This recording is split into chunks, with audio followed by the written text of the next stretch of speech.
waiting to go to Lake Pedder, a painting expedition, which I'd had a few, but the wind was too much for the landing at the beach, so we went over to 7 Mile Beach to sit and wait until, I think we had to wait till the westerly stopped or something anyway. But here is the Lake Estrahanis, you know about him, and he has camped out there a lot. This is Patsy Adam-Smith, you know about her. Yes. Yep. She always used to stay here with me. There are lots of photographs of Patsy up there. Great friend. And me there, and then Max Angus here, and Frank Bolt. And it's interesting that Alagus and Frank were two of the men who'd come to live here. What they've done for Tasmania was what they've written, you know, what Alagus did. And Frank produced another book, Old Tasmania. It's somewhere up there, I can't remember completely the name, but it's just a lot of old buildings through the country that he'd photographed. So it's wonderful people coming here, what they've done. Patsy, of course, was always busy writing, and I had many wonderful times with her. We had a cottage in the Great Lake country, and Patsy'd come and stay up there sometimes, but then she said to me, I'm going to do that bus trip. She had done it before through Australia, the Red Line camping trip. Come on that, so I did. And it was really terrific because Patsy had written about a lot of the places there, and she still was often writing when we went on trips like that. For instance, we were looking out on the Gibber Plains one day, and Patsy suddenly said, I know, there was a ship. I said, what are you talking about?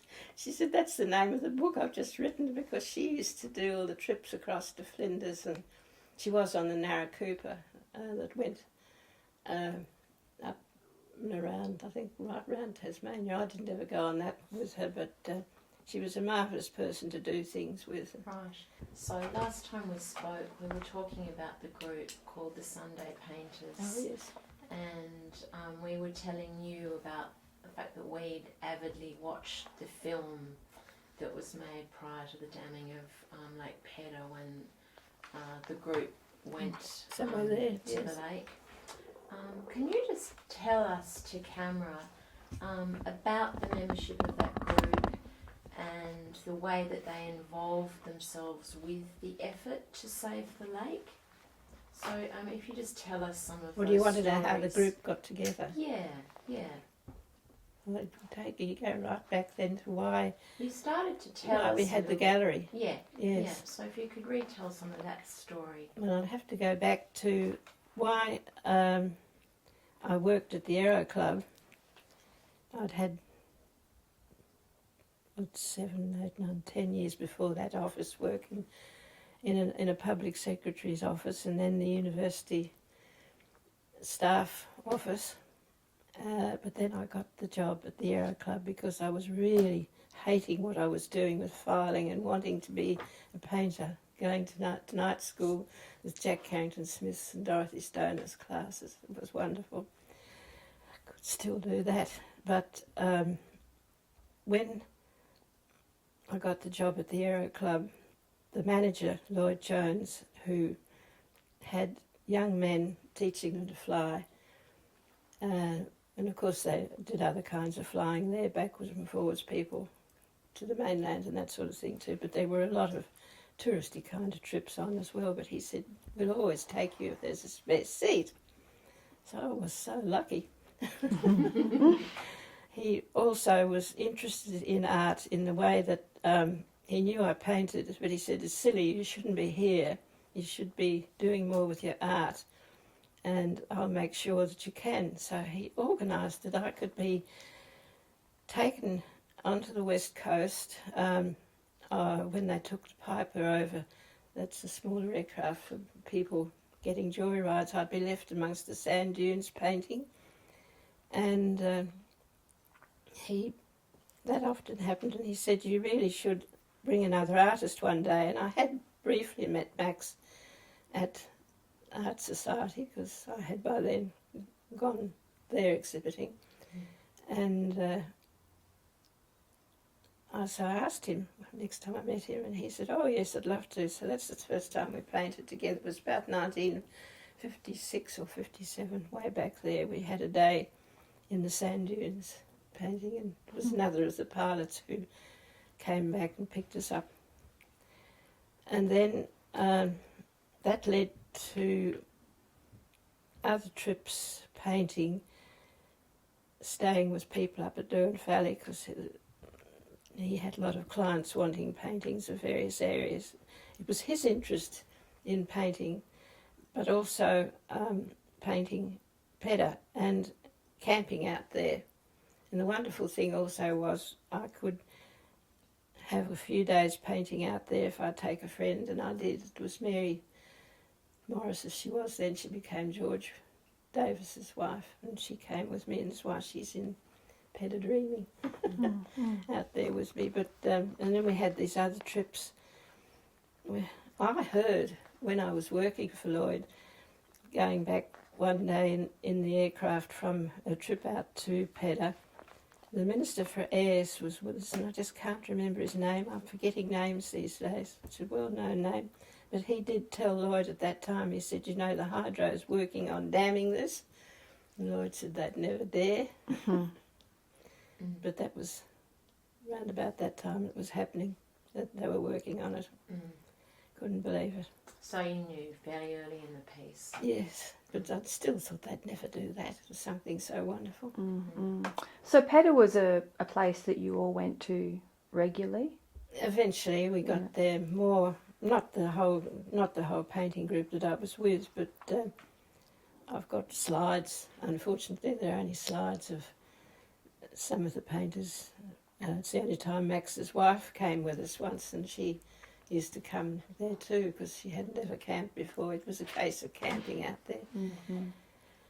But what led me then to... You want to get to the gallery part, don't you? Oh, not really. So the way I framed my first little question here was to sort of entice you to talk about that group. And well, the group came together because of the gallery, and that's why I thought it's good that you know what happened. So let's start with the gallery. Yes, because Lloyd Jones, he also had go-karts at the Aero Club for when they couldn't have flying, for keep the pilots going out there. And one weekend, thank goodness I wasn't there when it happened though, but he was in a go-kart, and it was a bad weather day, and he hadn't realised how much it was going sideways on the gravel, on the tarmac, and he went bang into the hangar door. Terrible, terrible accident because he lost brain and everything. And he'd been an entrepreneur for Tasmania. He had stood for Parliament before all that happened, but he didn't get in. It was when Mrs. Benjamin got in. Anyway, getting back to what happened next, he was unconscious for a long time, sent to Melbourne, and his wife looking after 3 young children. He was only in his 40s, 45 I think he was. And I said, look, when he came back, we'll do something, because Lloyd, the only word he could say when he eventually came back from Melbourne was time, because the injury was terrible. And people were praying for him in the cathedral because he was unconscious for so long. And that's what leads up to having the gallery, because Lloyd had said to me he'd like to get into art more, in having a gallery in Hobart one day. And I said to Ashley, that's his wife, would you think we'd find somewhere to have a gallery, a little gallery, so that he could be talking to people and having more to do with art? Because in the meantime, he'd known people in Sydney like John Brackenreg at Art Lovers, very well known up there, and other artists he'd had contact with. They'd been down here painting. And so Ashley agreed. She said, we'll try and find somewhere. We did, right up Collins Street, found there were actually in the end 2 long rooms that we could make into a gallery. And that brought artists in once we got it going. And the first exhibition we had was the Dollar Brothers. Oh, wasn't it awful? it shocked Hobart, the exhibition we had, because they didn't expect it. Norman Lindsay. Oh, yeah. Yes, because he said some of his incredible printing work that they had to look behind the bushes to find out what they were doing, the way Norman Lindsay worked. Anyway, that was, and John Eldershaw was well known at the time, had exhibition of his work. John Brackenreg used to send these down. If you Google John Brackenreg, if you don't know him, he was well known in Sydney. So they were the first exhibitions, but it brought a lot of artists into the gallery, and it was marvellous to have this happening. And Max, of course, was nearly always there. And he and Roy Cox, who was Roy Cox of Cox K just down the street a bit, and Harry Bucky had been painting on Sundays, because Roy said, if you don't do something like this regularly, you'll lose it. Well, you'll not lose it, but this is how you build up. You need the regularity. That's how it came about. And they first invited me into the group. We used to organise seeing what the weather was doing, where we'd go. Roy particularly liked Richmond, and I was always wanting to get into wild places, and so I was a bit of an influence on keeping them in wild places eventually. Upset Roy a bit, but we did it. So I was the next one invited in, and we used to all meet at a previously arranged place.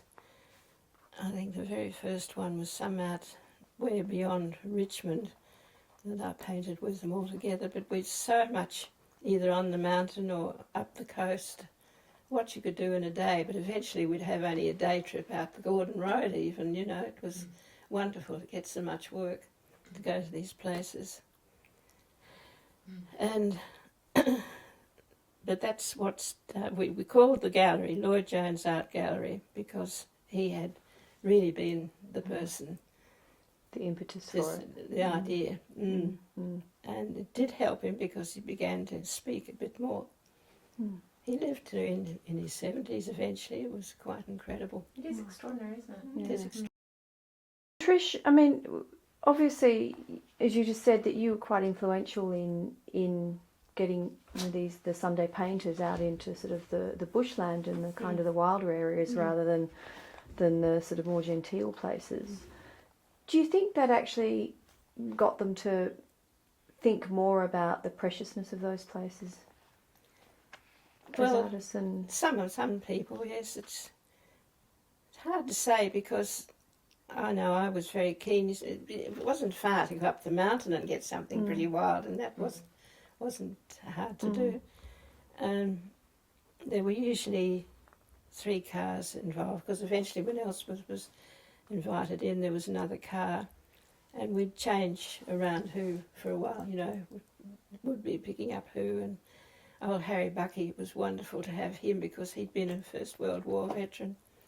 And Max used to say, look at Harry, because he never looked anything but so happy with everything, and he was employed at the hydro doing very stiff sort of work that they wanted, but it upset Harry, because he wanted to have the freedom we did. Working out in the wild, it made me want to get in the way I did. That was the thing, because I had worked at the Great Lake, Dad being a trout fisherman. We had this place there for a long time, and I loved working in the wilder part. But Well, Harry, actually, that was going to be one of my questions, so we might perhaps come back to the Lake Pedder activism, but I was going to say, to frame that conversation on whether you think that your childhood and the way that your family used to... totally. Yeah, whether that really influenced your love of very wild places. So because tell us Alison those going stories. through the photographs of me as a baby, it's usually plonked down in the bush somewhere. Yeah, so tell us about your family and how they would go on expeditions in their family car. We camped, or Dad, of course, was a hunt and shoot and fishing person, but particularly trout fishing. As were you.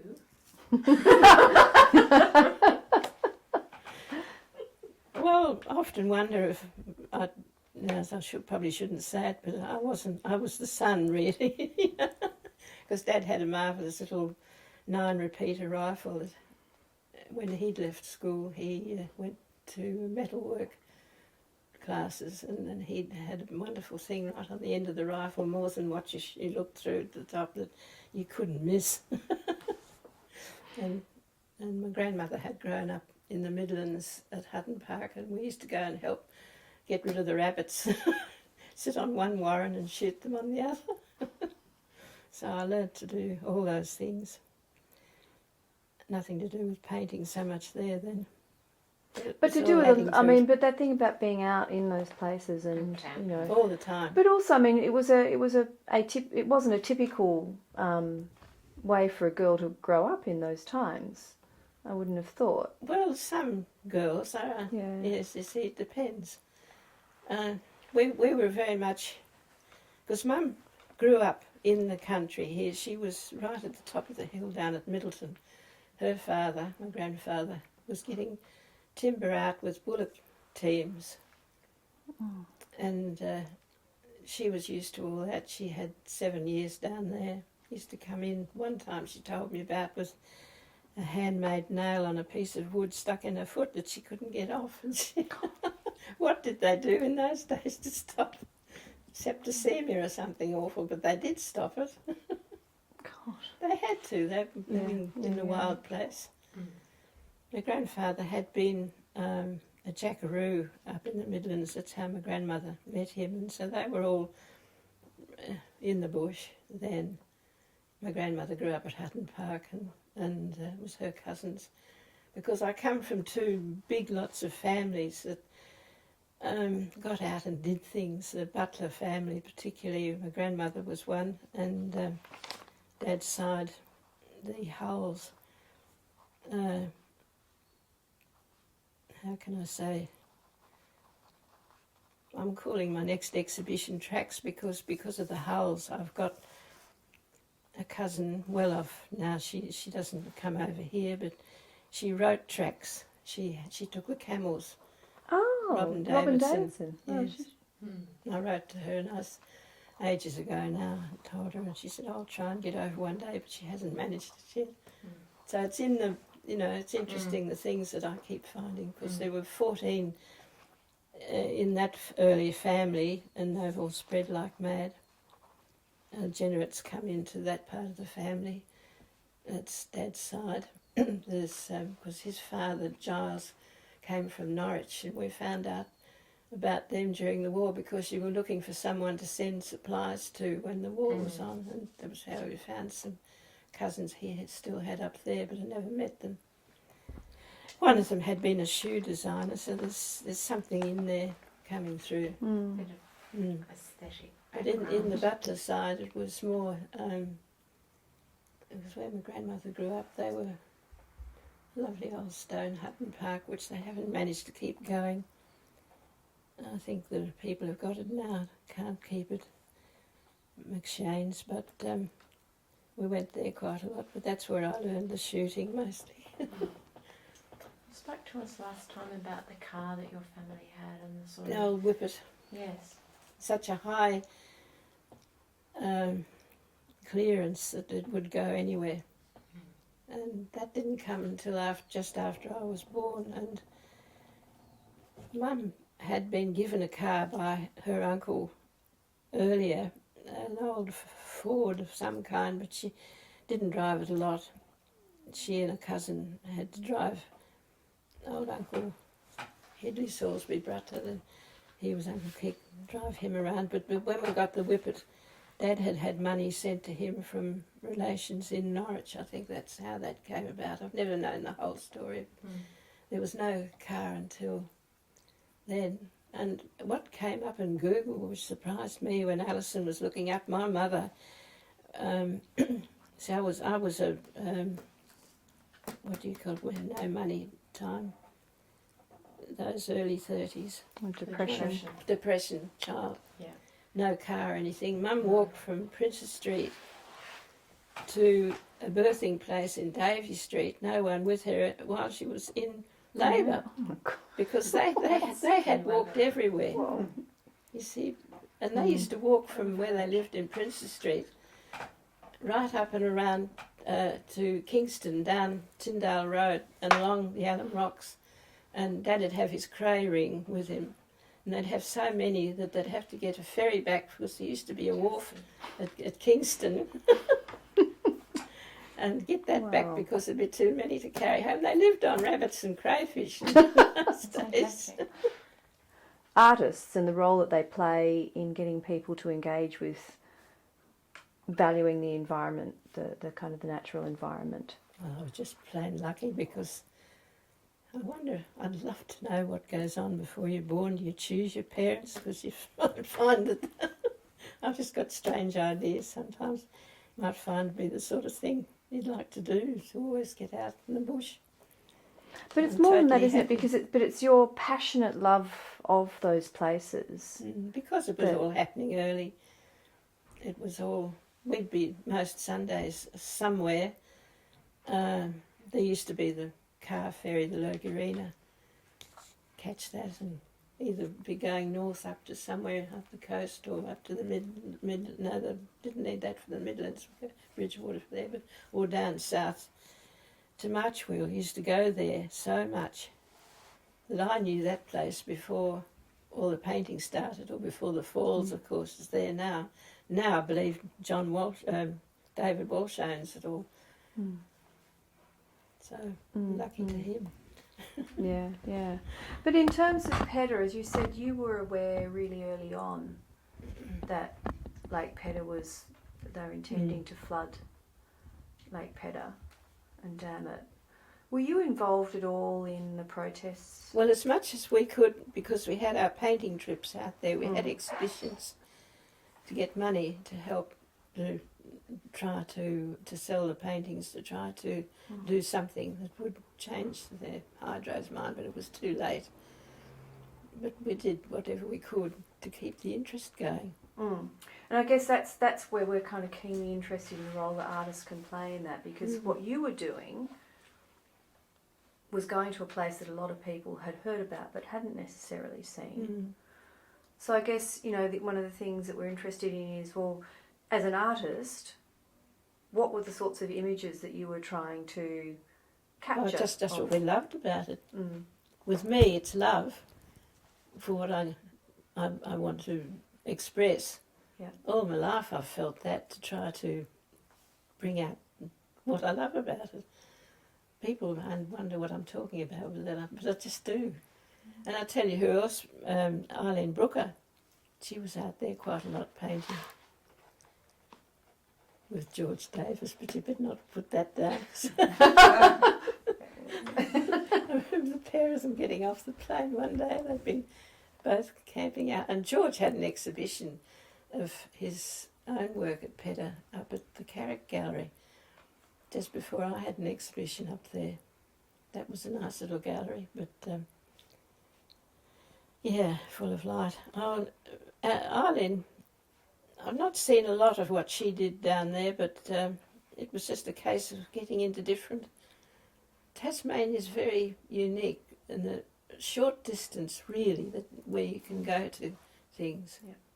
Because why I loved Coles Bay so much, Father had always wanted to camp up the coast, and I camped with them, of course, as a baby, practically, at Swanwick, long before it's all the little township that it is now.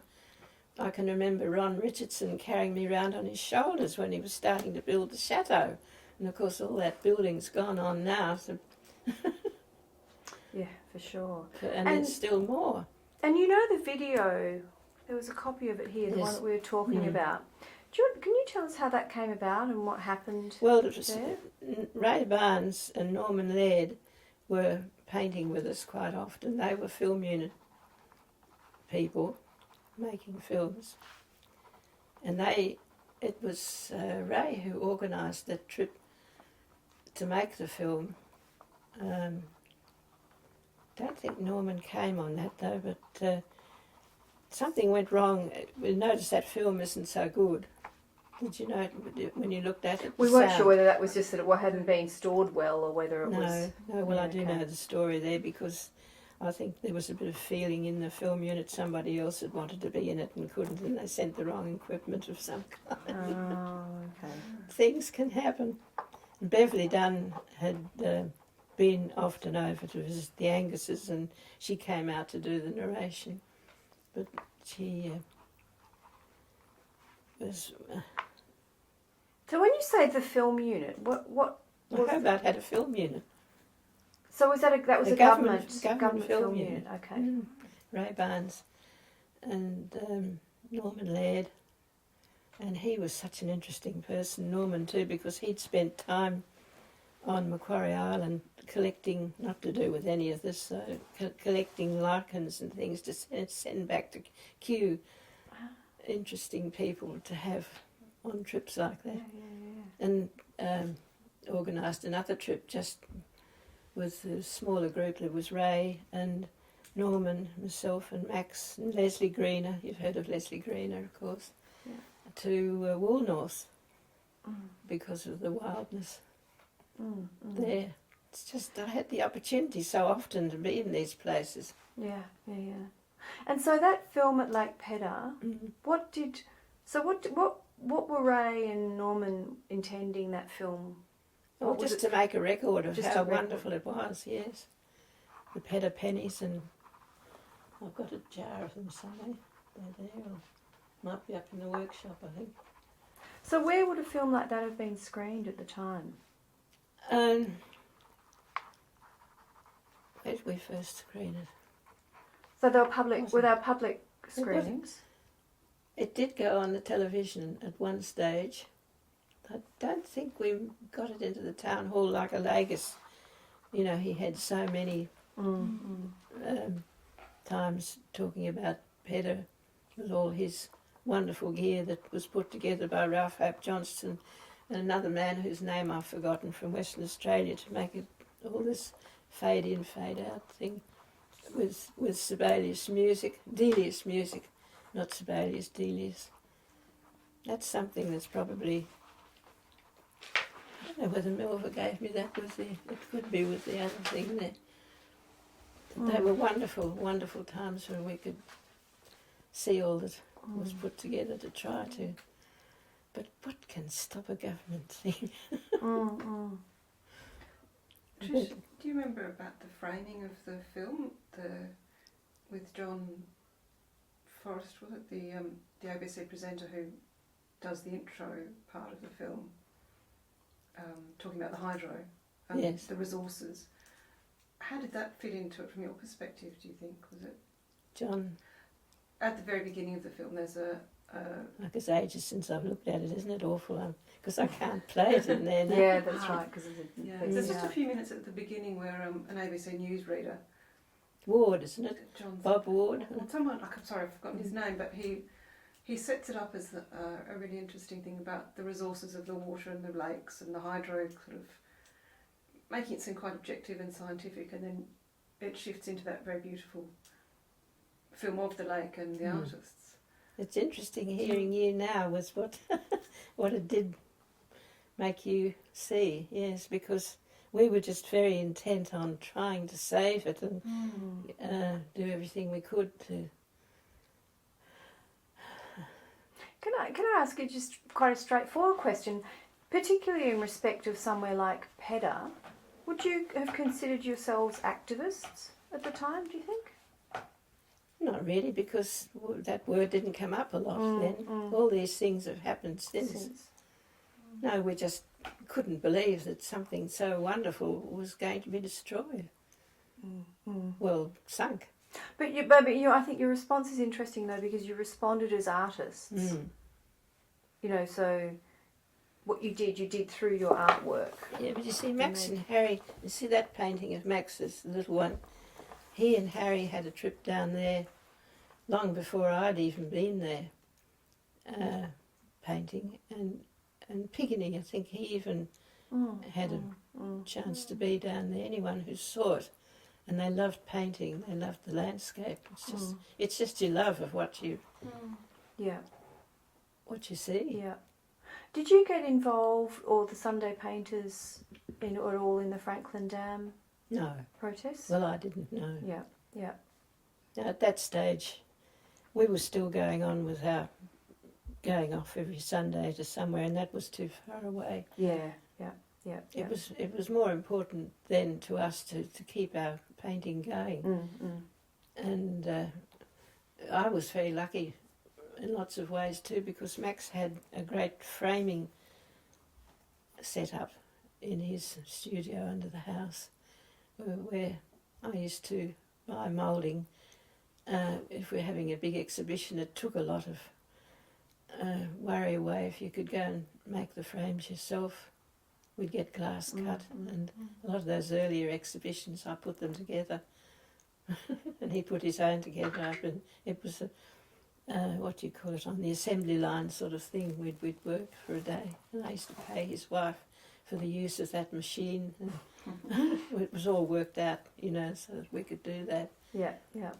But I think going back to what you said earlier about what was important to you was to be able to somehow in your work capture your love of a place.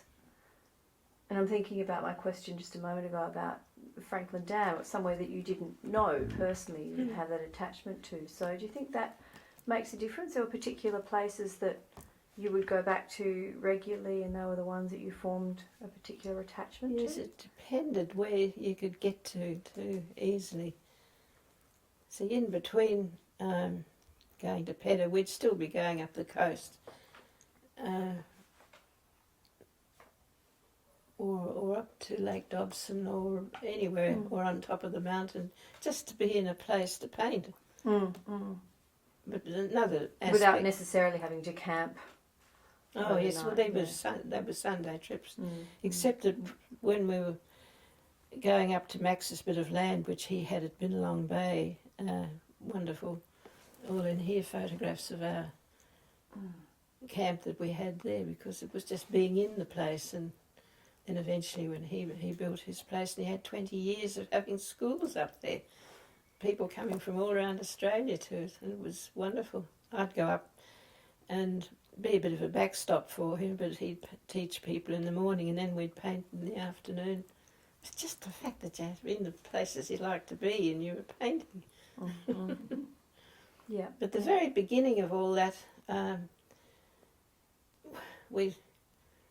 think the first things I ever did were in the Lake Country, because that was a wild place. I got to love it, because I can remember Dad coming home when the early fishing season was on, when the Shannon Rise would happen, and he'd always come home with bunches of berries and wanted to know about that more. I was very young, and it's just, I was lucky with my parents, what they brought in.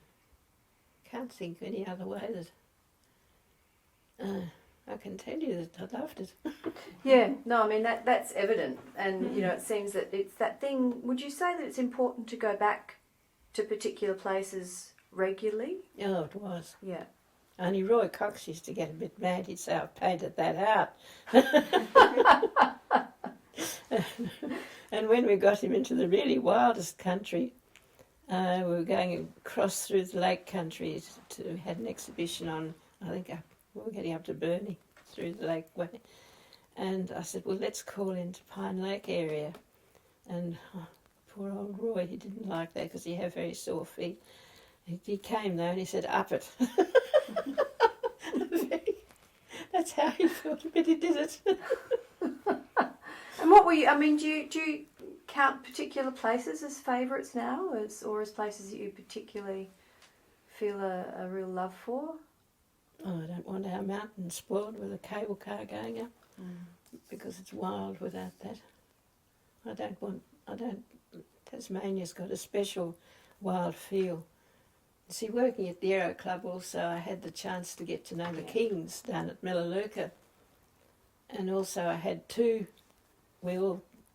most of us, I think we're all the trips down into Port Davey on John Brettingham Moore's boat, where you could camp on the boat and be put ashore where you'd like to paint.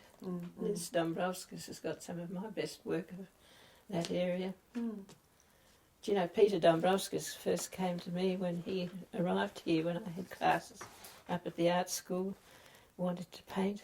and he produced all these European-looking trees, and I said, Peter, I think your photography's for you. So Max got him with a Lagos, and that was that. One thing leads to another, Yeah, you know. absolutely. And just, I mean, obviously sort of there's the importance just as an artist of being there and producing the work that expresses your love for a place. But do you think, I'm curious what you think in the greater scheme of things, the role of an artist is in terms of their audience and whether art can affect people. Well, we tried. Yeah. It did affect some people, but it didn't win in the end. But I've been a lot studying other artists to see what they did, not to copy them or anything, but it was interesting to read the lives. This is why I think you must get into the libraries more, and I was always in Fuller's buying, as you can see, all those books, and now Court's borrowing whatever she wants, so anyway, she can do that, and books are important, art books, and knowing the artists' lives, what interested them. And also Dad's sister started out as an artist, and she trained for Sands, the people who produced cards and that sort of thing, but that put her into painting flowers and things. There is a book about Jocelyn, but she became a landscape architect in New South Wales. There was influence there. But when I went to stay with her in Sydney, she said, well, would you stay up here? And I went to a lot of the exhibitions. I went to Nolan's, one of his first exhibitions after he'd been out back in the Macquarie Galleries, and I saw some of those very early exhibitions. And I remember one of his descriptions of how he painted. His wife was writing the book, and she said he'd stand there, have a look, shut his eyes and turn away, and then do a drawing. So, I mean, that was something that he did. I don't know that he really he might have had the love for the place there, but it was interesting new country. And when I did paint on that bus trip with Patsy through Australia, it was exciting because I hadn't been there. I couldn't say I would have loved it all, but I'd had to have a go. Yeah, sure. And she would make the breakfast while I went off and painted. Fantastic. I've just been terribly lucky, you know, the opportunities. But it all came from wanting to do things with what I knew here. And I can remember when I was very little, house we had in Princess Street, there was a little back wash house room where my potty thing was, and I had a table beside me, and any pretty things that I thought I'd liked, I brought in from the garden or somewhere, they were on my table, and I think that was the first expression of noticing things. Because I was lucky to grow up with Kitty Henry next to me, and she always had interesting things to see in Old Ellington. You don't know about Kitty? No, well, that's Deschain's. I've only got a copy of her painting right in the corner and at the end of the books down there. She was so interesting. She inspired me tremendously. Because I was just talking about your love of place again, and how people in Hobart responded when you brought your exhibitions to them in Collins Street or at Sadler's Court Gallery and so on. How did people, did you feel like people shared that love of a particular kind of Well, the Tasmanian people landscape? who did share it, they would come, certainly. Because a lot of people are green here, a lot aren't, I know, but even the ones who are not, they come. So even in those days there was a clear sense of people who Yes, were but you see, sympathetic. Rosamond McCulloch, you've heard of her? Yes, well, her wild sort of painting, drawing mostly, was influencing some people a lot. She was very unhappy though when I couldn't stay at the art school because I had to go and get a job. She said, "Oh, when you're a bit more sensible, you'll come back one day." She was a very strange person, but she was with what's his name, Waldheim. I've got photographs of her with her mother. Used to be in the wild early I've got they're all in books there too, and she was different, very different, and interesting because she was different.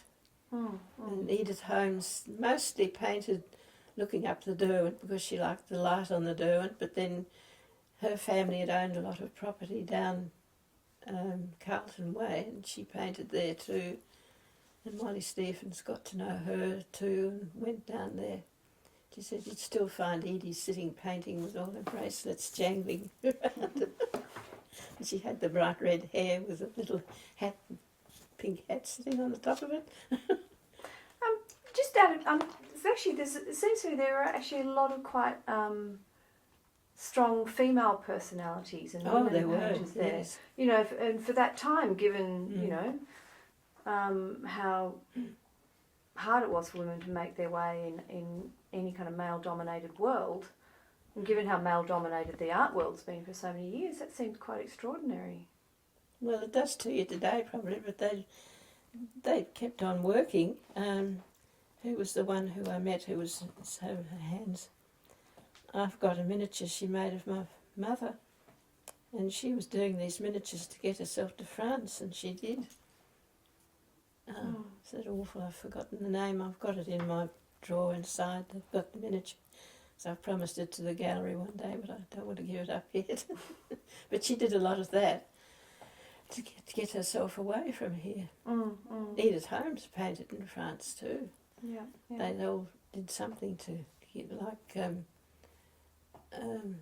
some of the New South Wales women who were pretty strong, very strong. Grace Cossington Smith, she never had any lessons or anything. She just painted in her home. And the wonderful paintings she did of the bridge being built, Sydney Bridge. Yes, yeah. You've seen those. Yeah. These were all the sort of things that, you know, when you'd find anything about it, it influenced you, that you get on with it, what you're interested in. Yeah. And actually, just going back to the gallery, so the artists who were showing at the Lloyd Jones gallery, would you say they were mostly landscape painters, or did it vary? Oh, I suppose mostly because it was with Max being so prominent at that stage. We had his exhibition, had Stephen Walker. I even couldn't take his early sculptures at one stage. We had to have a room down in Fitzgerald's where we could show some of his early sculptures. But I had my very first exhibition on the mainland with Max and Stephen Walker and myself. They were invited to, they invited Max first, I think, to get two others in Victoria in the, what's the place called? It's not a gallery, but I was so thrilled to be included in that because Stephen had been doing some watercolours in the Lake Country with Max. They'd been over on the west coast and came back through the Lake Country, but Stephen got more with his sculpture after that because he got the trip to England to be tutored with Henry Moore. I didn't realise that she was tutored with Henry Moore. I still think he was a better painter than he was a sculptor. But that's what he did. I think there was a bit of influence in family, what might have been wanted. That can happen, he said. I don't know particularly. But he was, I've got a little thing up in the studio that he did was Freya sort of watercolour thing, but it's faded a lot, unfortunately. Yeah, watercolours do that. Alan Knight's wife did say to me, she said, you know, he doesn't want that flooded, but it was one of his men in the hydro who had this big idea of what would happen, because we could see that there should have been a race below the mountains where the water could go around to make the Gordon Dam, but he wouldn't have it because it was his new idea. Killed him in the end. It was awful. Do you just want to? What were you saying about the photograph Just before? explain. Just who's in the image? And where it is. What's going on? It's at 7 Mile Beach, and the group Allegas Trajanus, Patsy Adam-Smith, a writer, it's myself, Max Angus and Frank Bolt. And I'm not sure who that was. And we were waiting because the weather was not good enough to fly us out for a trip to Lake Pedder to paint. Well, Vegas would have had his camp set up there anyway. But we had to wait until we could get out there. One of the camps it was. When you went camping, how long would you camp for? It varied. Some camps were nearly a week. Some were only a few days. It depended on the weather, you see, because suddenly you'd get this huge lot of weather coming down the lake, coming in. It was amazing. The one big argument I heard between Lagos and Max was after one of our camps, because we had to, Max and I particularly, we had to, and Leslie Green was with us, we had to get out because we had work to go out to do. It was 100 degrees in the wind that day, and we couldn't fly, so we had to walk. And it was 100 degrees going out from there that particular time. And the Lagos said, "You stay here, I'll look after you, wouldn't matter." But we had jobs. And Max used to do 6 months working for the school's broadcasts. He did the booklets that were sent out to children for school's broadcast. And he had to get on with that. And at that stage, that was getting back to the gallery again. You still had to do something to keep earning some money. Yeah, sure. Or I might have had an exhibition, I can't remember exactly on that time. But Leslie Greener too, he was getting back to do more on the Aswan Dam project. Well, everyone had something they had to do. Yes. And the hills rang with the pair of them yelling at each other. Never forgotten it. And Patsy was often with our trips. It was terrific. She didn't write a lot about them. It was more publicity through us just being out there and making exhibitions. Elspeth wasn't in this lot because she and Harry Bucky had an exhibition together to try. They had it out at Richmond to try and do something to stop it all happening, but all we did was sell the paintings. And Alan Knight, he actually bought one of Max's best exhibition paintings on Lake Pedder Beach. That has been brought up since, but it didn't stop it happening. Yeah. But I must say, off all this sort of thing, Dad heard when we were camping we're not camping, we were in our place at the Lake Country. Someone had told him that they're going to farm salmon out where they do in the sea. Someone told him, he said they wouldn't dare. Another time, and this was back in the early 50s, that was being organised. Things you don't know are going on, you know. I remember this recently. I thought, oh yes, Dad heard that and he was angry about it because it wouldn't be a good thing eventually. He was right. Do you want me to take it out? Or there are better ones. No, I probably don't need to take it out. Do you want it taken out, Jack? No, it's fine. It's not glaring or anything. And I took that one of our early times out. That's Max. Campania Way, something like that. But that shows the very first box kite type thing that he designed. We had Mark 12 by after all the years of pushing. For the painting outdoors. Yeah. Well, you've got both hands free, Yeah. But that one he made with plywood, and when I had my trip round Australia with Patsy, I carried mine. It was so heavy. It was. Actually, there's a photo in Pedder Dreaming of I think it's Max working in one of his. Yes. Yeah. But the others have got them now because everyone started to copy them. But this was, the ladies took this down on the beach.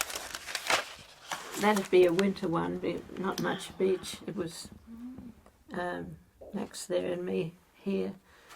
The the end of the Franklins there.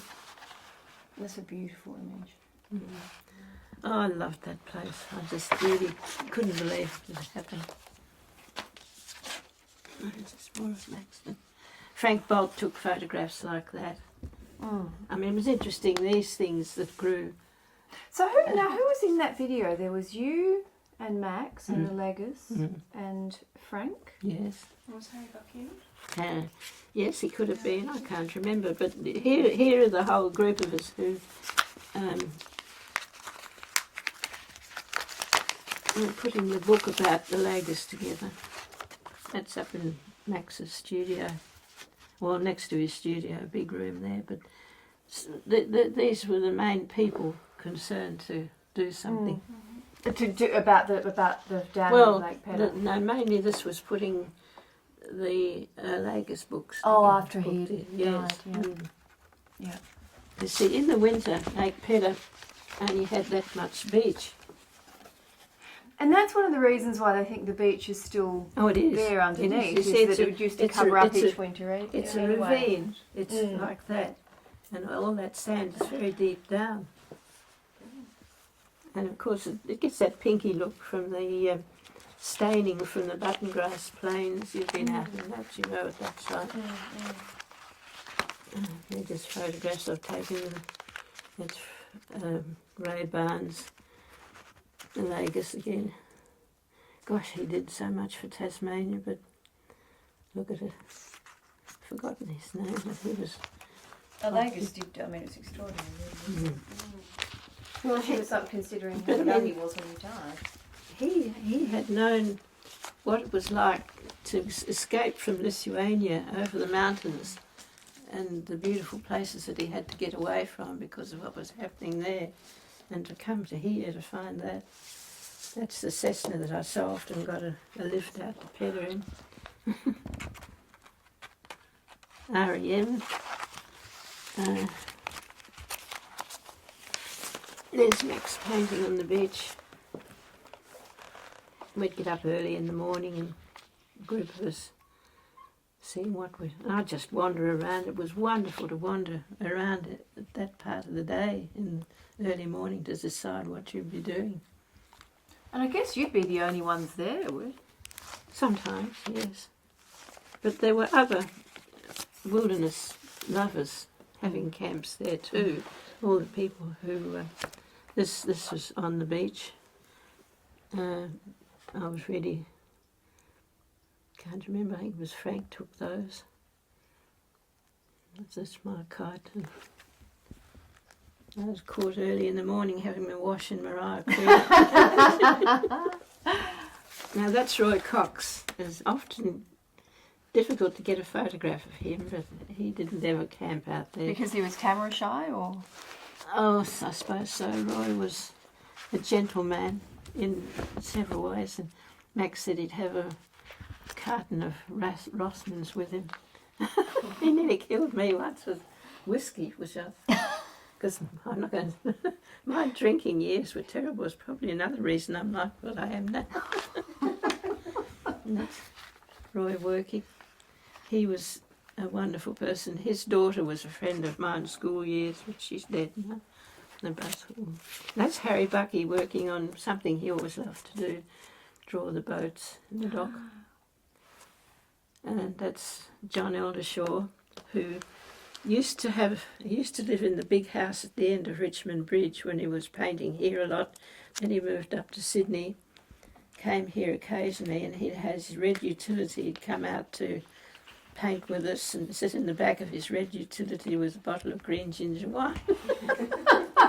So these wonderful paintings. Now, I read something in Pedder Dreaming Nikki? about the Russian that you were engaged to. Oh, well, he was part Russian. His mother was Russian. His father was a Scottish sea captain. But when they all had to get out of Russia, this woman was a white Russian and went down to Shanghai. Quite a few sea captains or people who'd been at sea would find their wife I've got another friend, Pat Cameron. She is now in Mona Vale. She's the same mixture because her mother was Russian and her father had been a sea captain. That's, yeah.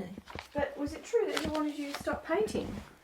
Well, he wasn't as interested in painting. I wouldn't say he wanted me to stop, but when push came to shove, after about 3 years of all the letters and me going, it was the port boat time. They were coming to take apples because when so many were coming in, and Reg was on one, and he'd either be here or Beauty Point or in Melbourne, lots of the time here. And I had met him at the Victoria League where they had dues for sea captain type people, which he was only an apprentice at that stage, but that's how I met him. And we used to take him up to the lakes and Dad would take him fishing, and it looked as though it'd been absolutely marvellous, but when it came to him having to find a job, he got one on the big lakes in Canada because his mother lived in Montreal. And I did send her photographs when we were out in the bush one time, and I've forgotten. One was Reg with the gun. I got a letter back with her disapproval of her son with the gun, and I think that might have had something to do with my last letter coming back that I'd written to him was unopened. I have no idea what happened. It's a bit sad. This was our trip to Walnorth and staying in the shearing sheds. Not all the group, it was a different sort of group. This is a wonderful place to see. It's where they tipped the Aborigines over. Norman Laird was there. His photograph should be here. Because he brought me back some skull. Did I tell you that story? Oh, no. Yes. And I said, Norman, I don't know if I want that. He said, oh, well, you keep it for a bit. So I put it up in the roof. I hated the fact that it was probably Aboriginal skull. And eventually Nita Johannes took it when they were having, down at Oyster Cove, they had a cremation of anyone who had anything Aboriginal. I said, I can't keep it around. We were just painting there. It was Frank Ellis from the Northern Gallery that organised our trip there because it just we were wanting to find somewhere. That's Norman, that's Ray Barnes, that's Leslie Greener, Frank Bolt taking photographs. It's lovely to get to these wild places. What an extraordinary. Yeah, and hard though, this vehicle, Norman had to, that was Norman's, yes, Ray was making it possible to get over there, and we'd got over, you can see we were happy there. That's the men getting the breakfasts ready. Patsy was going to be on that trip, but she couldn't come in. Now this is interesting because now you can't get near these. Oh, but petroglyphs. Yes, wow. we were right near them. But the Where was this? Walnorth. Up at Walnorth. Okay. So they're on private property. Well, the Aborigines don't want you to be anywhere near them. Yeah. And there's Max painting them. I've got paintings in that end room. I did paintings of them. It was something interesting, more than interesting. You can feel what was there once. I'm very much feeling what was in a place. And this is getting back from there. I wanted to bring back bits of this driftwood, but it was too dangerous because the vehicle was, like this all the time. Which was back up Mrs. Binalong Bay, looking down to that bit of beach. And lovely.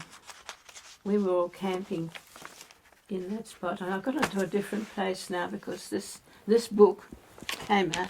This one? The cover, yes, Coswell, the East Coast. That's another early part of my life. It was run by two Parsons.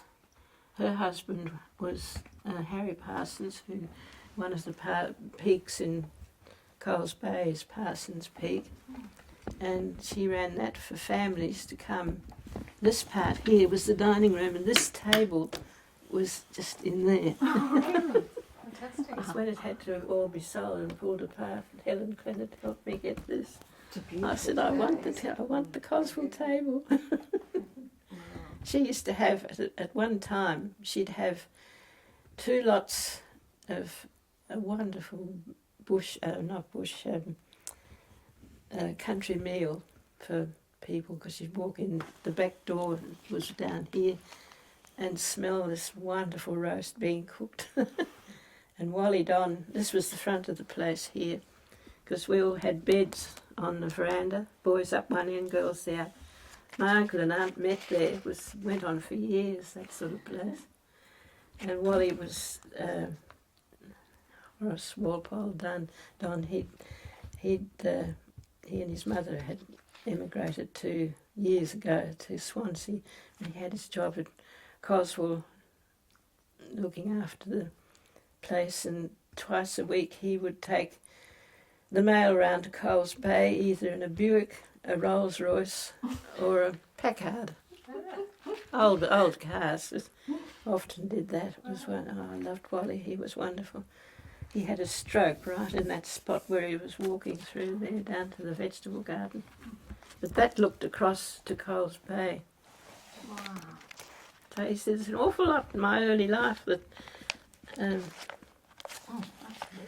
yeah, made me. I'm back now onto the camp up at Max's before he built his cottage. And this is not only the Sunday group, it was other from the north. What's his name? Oh, isn't it awful? Well-known painter up there. I've been talking too much, that's my problem. Frank Bolt. Hilmer and Tyson, Jeff Tyson. Hilmer and Jeff Tyson, they were with us on this trip. Harry Bucky. And Ray Barnes would have been. A lot of different people would come and put their tent up. So eventually Max built a wonderful cottage, which I've got other. So where was this? Binlong Bay. Binlong Bay. Mm. It's got other photographs of the cottage that he eventually built. But where you see him lying down there somewhere, he'd fallen backwards over this, cracked a rib. But he still kept painting. No, that's Ray. Oh. Where is it? Might be further over. Oh, we were all talking art and everything, you know, in the place. And he looked out to this, Generate Beach, which is part of Dad's family name. Just below. This would all be terribly rambly, but it's... if you want to know my life, that's what it's been. And these were our tents, and Max's wife camped for the first time, where Max had been used to that sort of thing. That's Hilmer Tyson. Jeff Tyson was from Launceston, and he had the same feeling about painting. Fixing up the shower so that we could have a shower. There's Max up the tree. Where is he? There, even with the cracked rib. Frank saying, "Ye gods, watch this." he had his wife Annika up there too. Oh yes, Frank. He was going to walk from. We took him up to Anson's Bay, and he was going to walk back, and he had. Where is it? This thing here for safety. And I thought, gosh, if he slept in that, he'd Suffocate. suffocate. But he did it. He did it. See, we're mad. Mad in the best possible way. Up to the studio. Do you feel like walking up to the studio? Yes, nice. Sure. Right. Anyway, these were down at Pedder when they were using publicity photographs. That Publicity for what? Don't spoil this place. Oh, really? Okay. There was the film unit took photographs of the Mercury, or I managed to get those. So it all part of that kind of campaign too. I didn't mind what I could do, but I didn't do any of the marching because Molly Stevens, she and I were going to have our own art school. She was a wonderful teacher at the art school. She was an RA from London. She didn't come out on the Sundays, but she was a wonderful painter, and we worked, Max and I very often worked with her on Friday nights in either studio. We kept portrait work going. Get yourself out of it, Nicky. She wants a biscuit, that's her problem. Molly died at 50 with cancer, and we couldn't go on with it. That's awful. It's so young. But there's a portrait of me she did that's in the kitchen, because for years I'd had 2 head-on collisions and had the whiplash, and at least a lot of pain. And Molly said, "I'll paint you looking like that," and it's a pretty wild photo painting of me up the stairs in the kitchen. And she was marvellous. I miss her very much. That was on the trip out in the bus with Patsy on collegiate Miles School. They wanted me to paint it, and I didn't like painting buildings, but I did it because this particular sister here was the nicest one that when I first started school. And this was on the trip with Patsy near Mount Isa and on the desert a bit, and there was a wind coming up and there was black in the blackness. I'd never seen it before. A big dust storm coming at us. Wow. And it even moved the bus.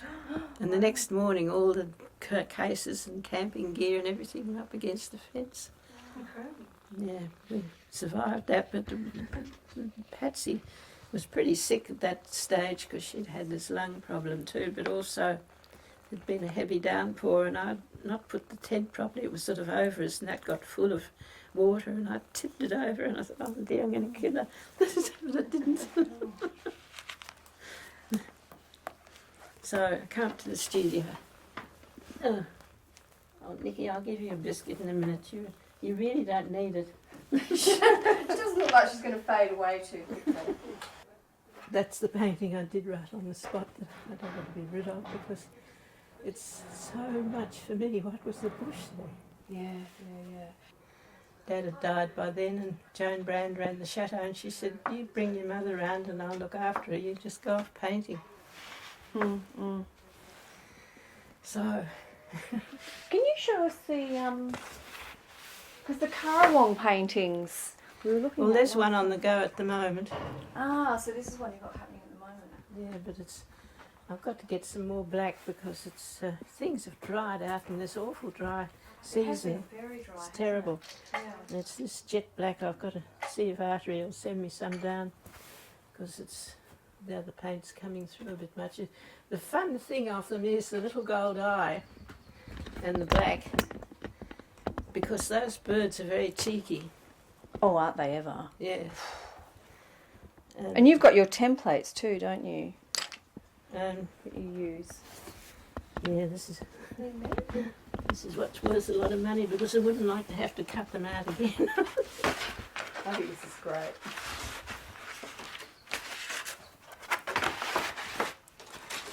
But it's the shape. It's fun making the shapes. See, that's the other thing. Art's fun for me. It's making the shapes do things. It's great. I've got a piece down over there somewhere that I've tried all the different shapes.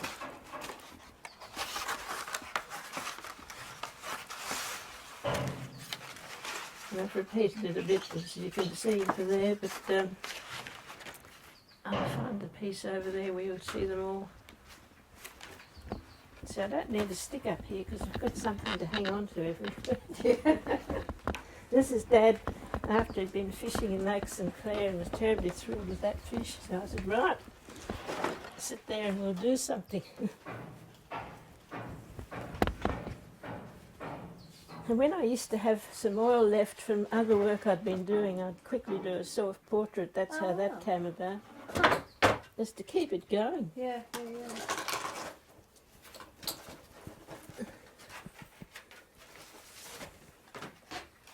That was just... Oh, It's not a painting, it's just just playing with the shapes. seeing what I had.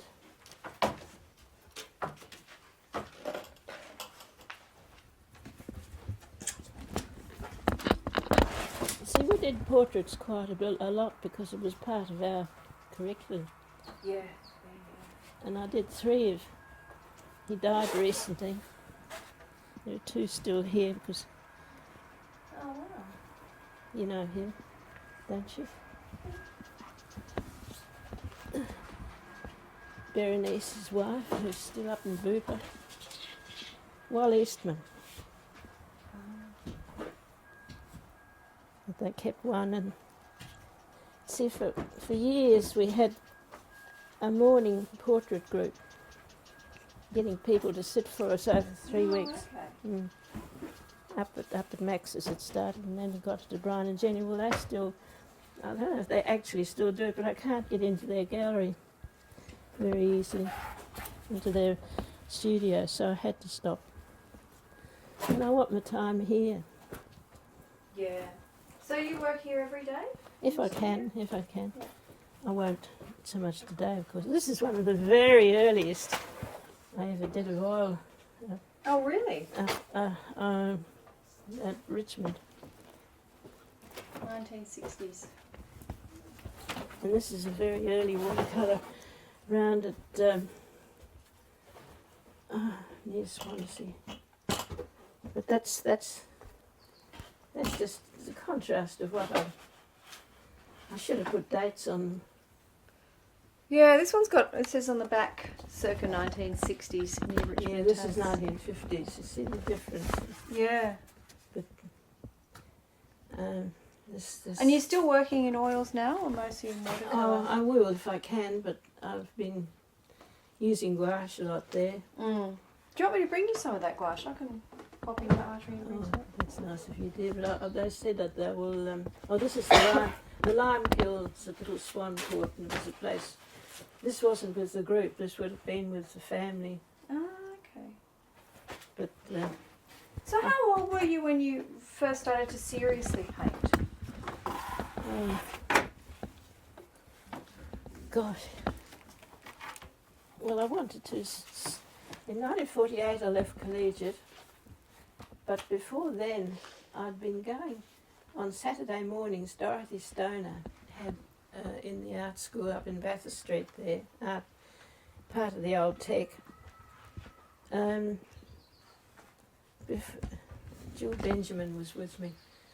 I would have been about 12 or 14, when we started going to Dorothy Stoner's, you know, because she had a morning thing like I was doing out at Richmond. So it was something you were passionate about. Oh, yes. As long as you can remember. I pretty wanted much. to paint. I wanted to, this expression. I don't know if there's anything else terribly interesting, but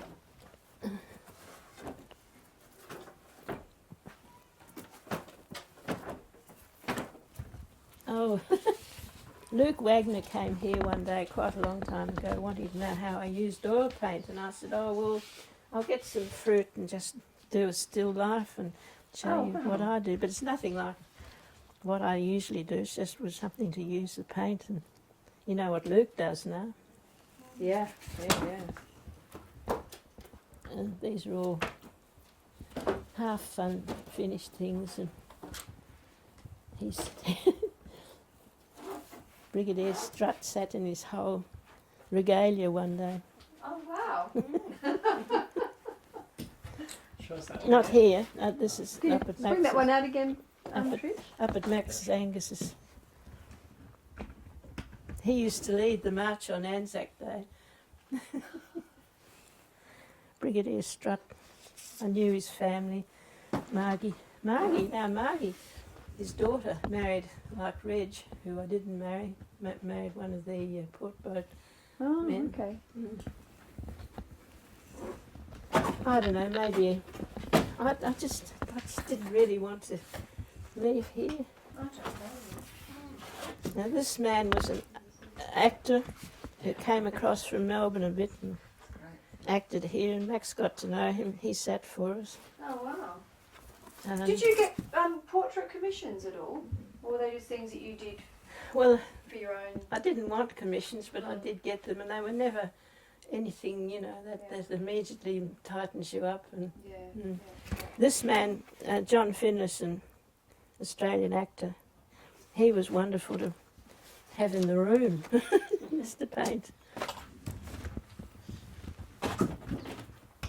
This is one I've never gone on much further. I really should, but it's got wax in it. And I can't use it very easily because you need damar with it, and that immediately stuffs me up. Yeah.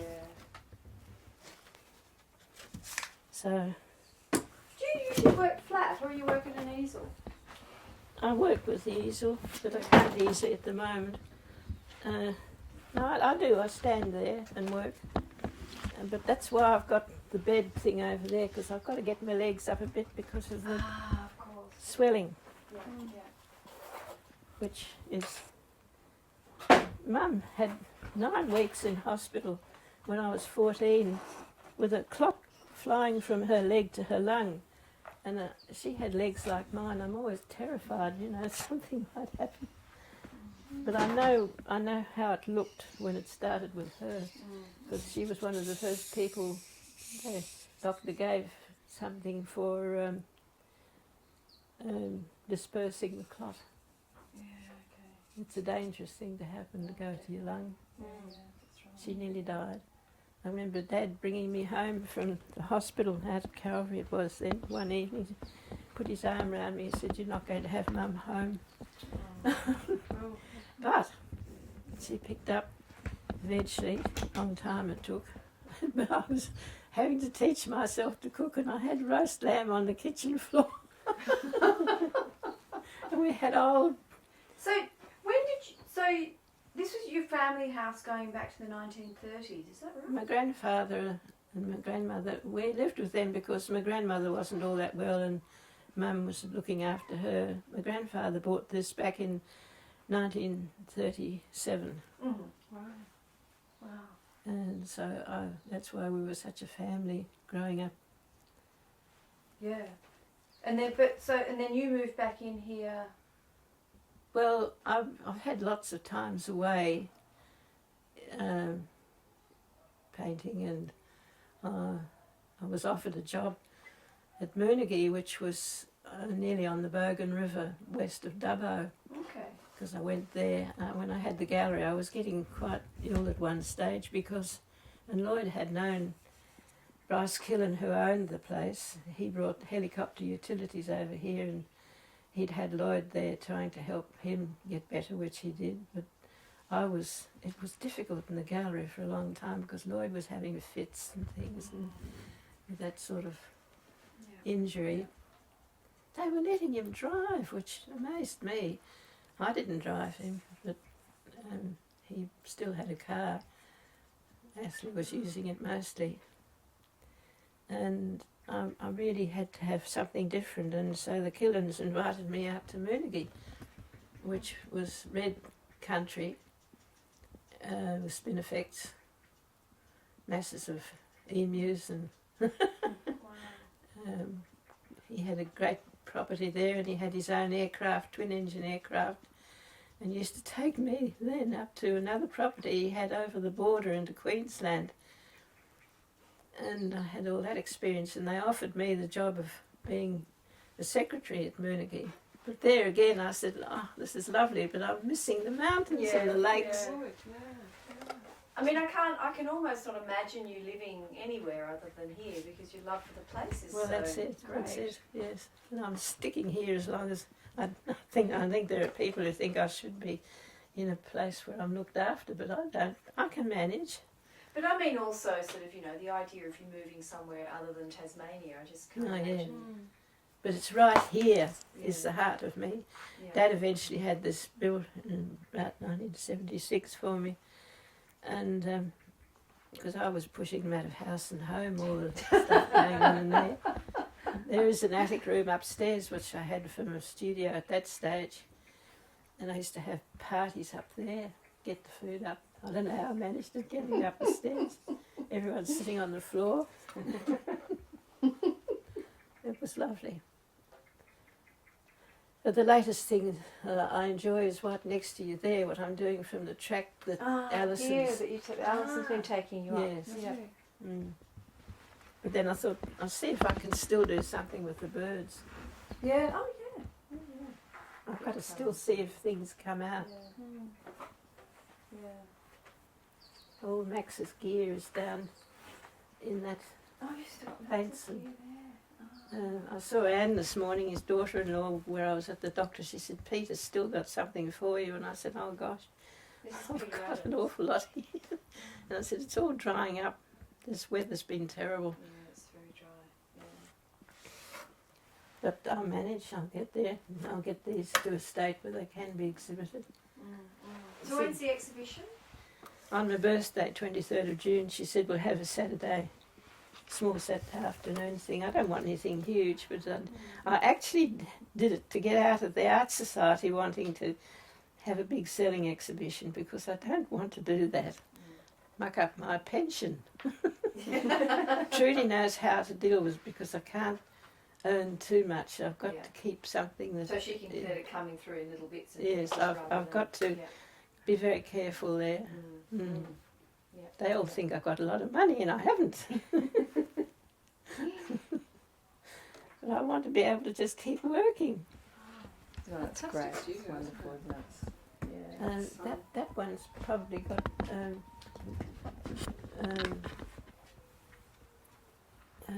on the other side of it a catalogue of one of my exhibitions, and I think it was one that Jim Macaulay might have opened. But I like the drawing I did there, so I put that up. It's. I mean, everything's just got so much life in it. It's incredible. But that's the marvellous thing about what we've got here, you know, in Tasmania. But it takes it, you know. But it's the skill of the artist to actually manage to communicate that, though. But the other thing I did a lot too was lapidary, because I love the stones, and Dad in his retirement got interested in that. And there was a diamond saw in the workshop there, over the way, and tumbler. And we went all around Tasmania collecting what we could. We'd bring things home and put them in the diamond saw to see what was in them. Oh, brilliant. This ring I got up in New South Wales. I have got a stone very like that I've made myself, and I want to see if someone can set this other thing that I've made myself out of green stone we got from Victoria Valley here. Did it all in Dad's thing there, and because I'd like to have something, perhaps. Now I've lost this other thing. I'll have it turns up. But only because it's Tasmanian.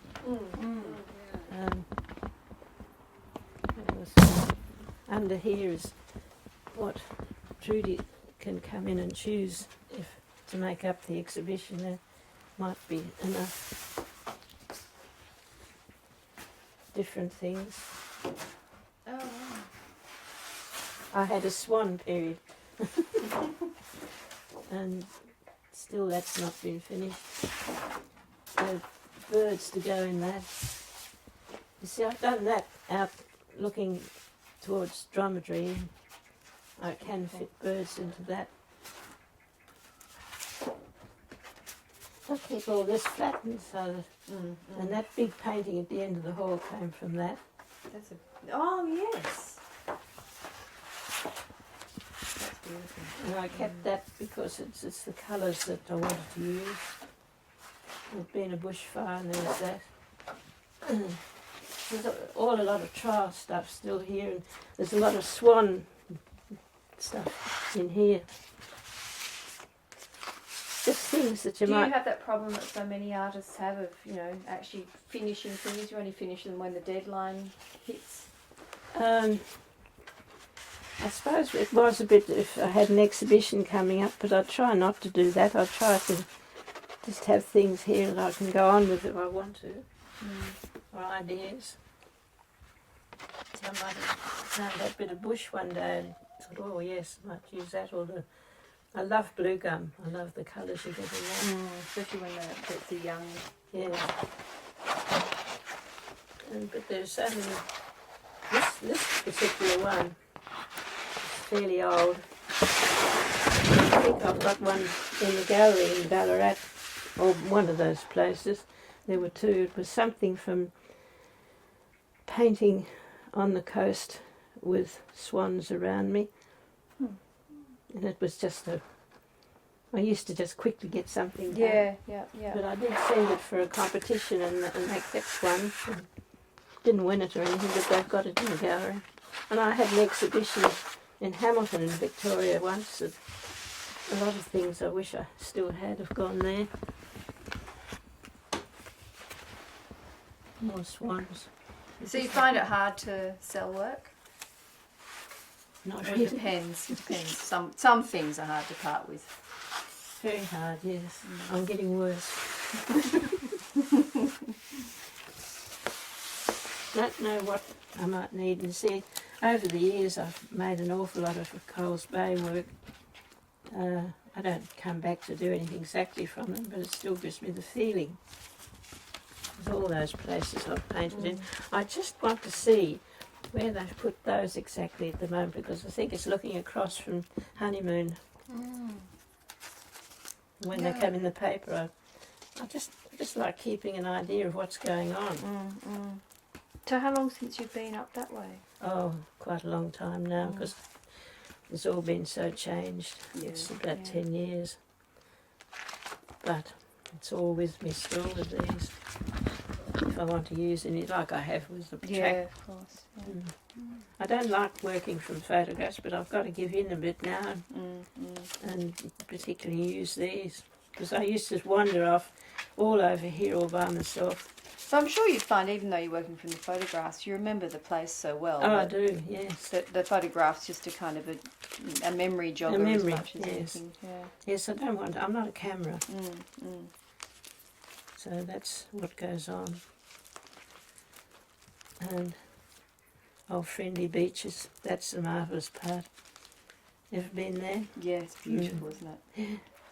Gosh, I walked around there once after we'd had a great party at the Chateau, and Jim McCauley and his wife were there, and my parents at the same time. I'd had far too much red wine.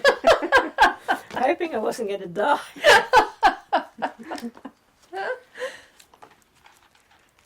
Yes, well, I never knew when to stop.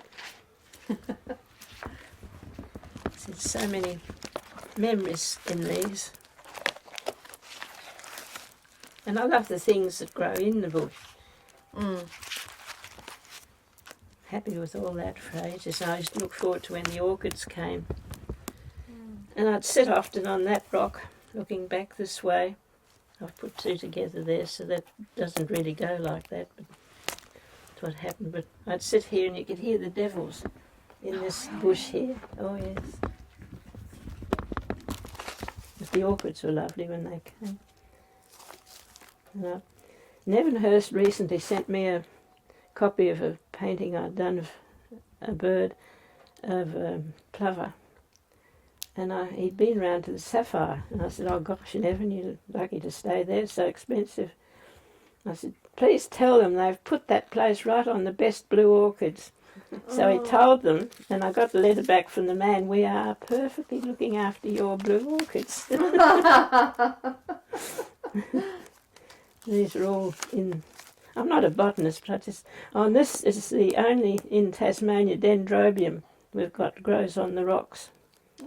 And it was just up behind the chateau. Nobody would know how to find that now. These were all leading up to the chateau.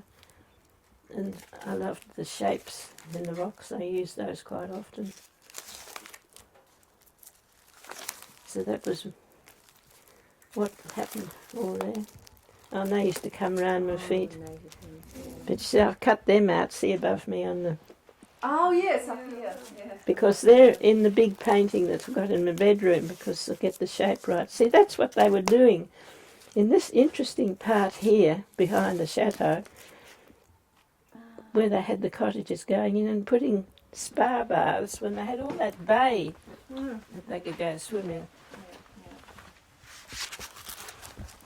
I hated all being spoiled. These are so friendly, always around me.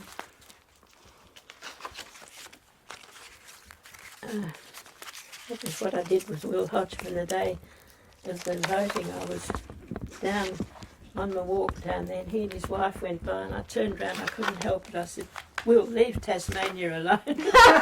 Brilliant. I don't know if he knew who I was or not. They're all just lovely feeling of Coles Bay.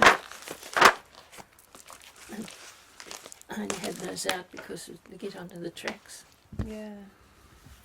Well, you're probably tiring out. Shall we? That's right. See, this I will know, get it's used one years day. and years It'll go on again.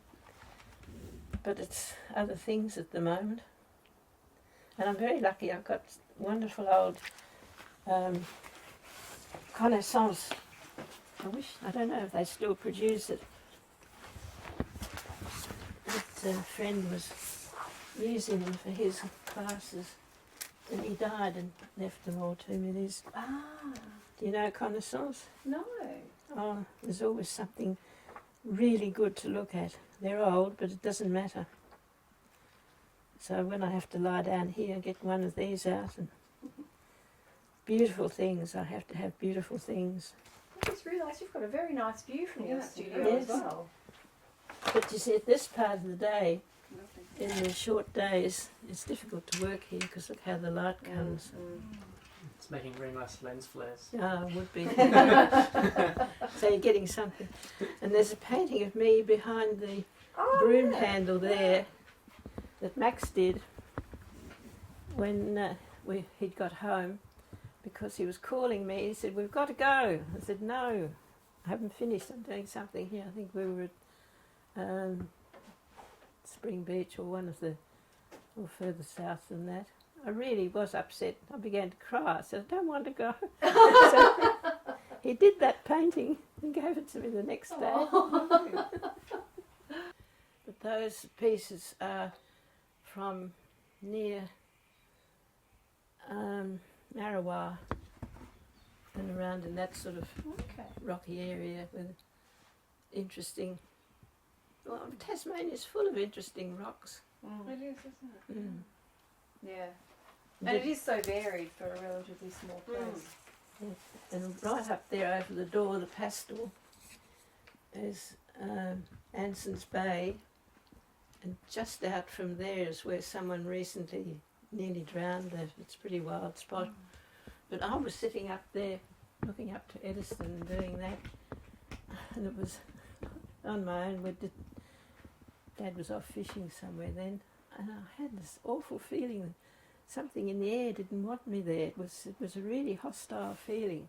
I've heard of other people with this sort of thing happening, but down the other side of there, we were staying with a fisherman, Dave Daw, and he'd said, "Go around and have a look at the Aboriginal graves." I said, "Did they have graves?" He said, "Yes." So we found around the graves there was a midden, and what I've got from there is an 1816 English shilling that's hardly been worn. Gives you a bit of an idea of something that might have happened. Oh, And I've had it recorded. That was Anson's Bay, did you say? Yes. It's further up than Binalong. But I show so many people these things, they get wrecked. It's all been recorded in there. And a friend came with me another time, Mary Frodsham. We started to dig around one of those graves, and it's more like it's been a fireplace. And I think there's been a shipwreck that I know about.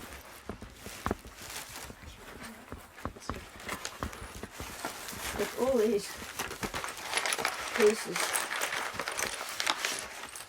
what the Aborigines used to, if there'd been some way, see, that's been worked. These have been worked into tools that they could use. Wow. And this is shilling. See, 1816 gives you a date. Oh. There it is. And I read Plumley often about when he took Truganini around these areas, but he never said anything about just about that place, whether there'd been much with the Aborigines, but you can see how they've worked that. Yeah. And I think that's what didn't like me there, somehow. I'm just open to things happening. See, that's a bit of ship's glass that's been shaped by them. Thick ship's glass. That'd be from an old ship. I did ask in the museum if they knew about any shipwrecks there, and they said the only one they knew about was in the 1860s. So it's no good for what we were finding. I think something, because that could have happened all around our coast, goodness knows. We were probably terrible digging up. What might have been, but it had been like a fireplace. And our British didn't do that. That's the track out to it. So you can see why this place means an awful lot to me. Things I'm lucky enough to have been able to get the places. Yeah. Yeah. Sorry to ask, a quick search for potential source has revealed no clues at all as to whether the midden at Anson's Bay, found by yourself, was left by survivors of a shipwreck. Or perhaps early surveyors or settlers. As you saw, the chart of wrecks in Tasmania water was not a great deal of help. But another thing Mum found further up the coast, because we were looking for other stones and things, and she said, there's a bit of gold. Oh, She really? picked it up and it had 2 teeth in it. Oh no! That had been grave robbing, Oh, quite sure. And I showed it to the dentist I had at that time and he kept it. Kidding? Now he's retired, yes. I bet he's retired. Yes, these are more bits from there. Wow. But I can't take them into the museum because the Aboriginal people who work there wouldn't be very happy with me. No. Take them back. And I can't blame them. Yeah. I mean, look at what we did. Oh, these are very early Coles Bay paintings I did when we used to have a cottage out on the point back from the jetty, which doesn't exist like it was. I just found these the other day, they're very early ones. Looking around Richardson's Beach. In those days I'd paint and then use the pen, not the red pen, and I used to be told, don't sign like that, sign more like your work. And that was Jack Carrington Smith telling me that. So you're getting everything that went on. That's a very early one. Wow. I would have been still at school at that stage. And that's the chateau, this was. You've certainly been productive, Trish. Think about the amount of work you must have sold, and you've still got so much. Well, it's my life, Yeah. the paint. And at one time I thought, I wonder what it would look like if they appeared.